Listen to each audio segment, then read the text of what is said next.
Hari ini berada bang semai ke sarkar ke bathamai ki pai ba mentai ki pai kemat pat sekali Liang Pyrshah baka jakli kalong manu ban long Nongïalam jaga Liang Pyrshah Liang Pyrshah amta kadan khat sangot ki MLA sangot nak seng kongres sangot nak TMC ba sangot nak VPP ki Nongïalam bakmat jaga parti kilong Dr. Mukul Sangma ba runi lengdo ba adan ba semai habe kai me ba runi lengdo wong kat kum ki jeng penyai yang terbat tau an Nongïalam jaga Liang Pyrshah udi ban long nak national party Hendrai nak Liang Pyrshah kenya tilang ban pek Seen in the opposition now, it is a clear indication that the Congress, AITC and VPP will be in the opposition bench. So how will you tackle this situation? Who will be the opposition leader?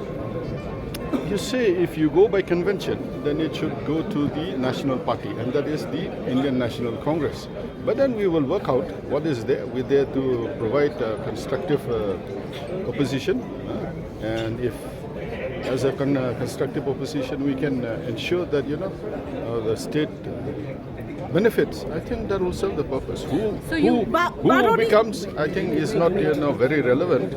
The point is, as three parties, we will provide constructive opposition and ensure that the government is put on its toes and work for the interests of the people.